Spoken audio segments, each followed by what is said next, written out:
Ahoj, ahoj, tu je Luky Zajo a vítam vás pri ďalšej časti Objavuj AI. Dnes budeme spolu objavovať otázku, ktorá by zamotala hlavu aj Einsteinovi v našej povestnej pivnici. Môže umelá inteligencia nahradiť umelcov? Alebo inak, dokáže AI vytvoriť umenie také dobré, že by Monu Lízu zaplavila žiarlivosť? Predstavte si, že Beethoven a Einstein sedia spolu v pivnici. Lenže Beethoven má pred sebou namiesto klavíra počítač a používa nástroj menom Aeva.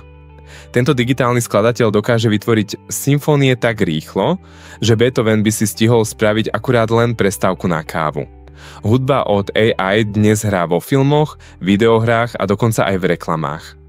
A čo mal by? V roku 2018 sa obraz vytvorený AI nazvaný Edmond de Bellamy predal za $432 500.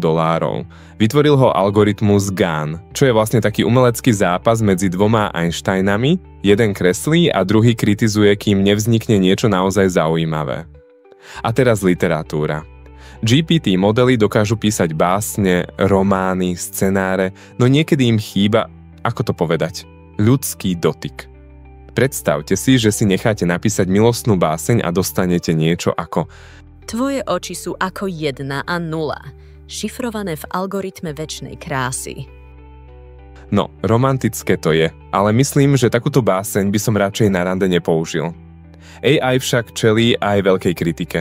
Mnohí tvrdia, že to, čo vytvára, nie je práve umenie, pretože nemá emócie. Predstavte si, že Einstein by namaloval obraz, ale nikdy nezažil prvú lásku, radosť z výhry alebo smútok zo straty.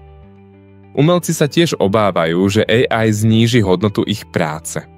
Predstavte si, že si kúpite obraz od AI a namiesto podpisu tam nájdete QR kód. To by bol asi ideálny darček pre fanúšika technológií, ale babke na stenu by som ho asi nezavesil.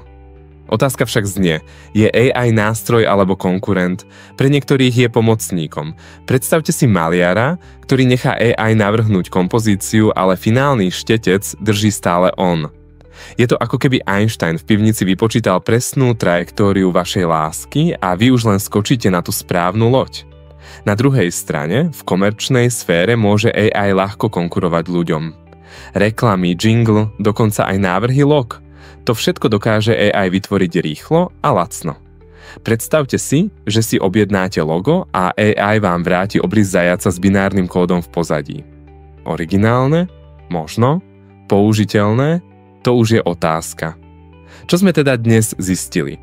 AI dokáže vytvárať úžasné veci, ale či to nazveme umením alebo len šikovnou technológiou, to je otázka, ktorá zostáva otvorená. Možno AI nikdy nenahradí ľudskú vášeň, no môže nám otvoriť nové dvere do sveta kreativity? A čo vy? Využívate AI na tvorbu? Alebo by ste chceli, aby za vás AI napísala pieseň, namaľovala obraz alebo dokonca vytvorila sochu? Nezabudnite, že budúcnosť nie je len o tom, čo dokáže technológia, ale o tom, ako ju dokážeme využiť. Ak vás zaujíma, aký ekologický odtlačok zanecháva AI na našej planéte, tak si nenechajte ujsť ďalšiu časť a sledujte ma aj na Instagrame Luky Zajo Objavuj. Som Luky Zajo a toto bola ďalšia časť série Objavuj AI. Počujeme sa na budúce, tak ahoj!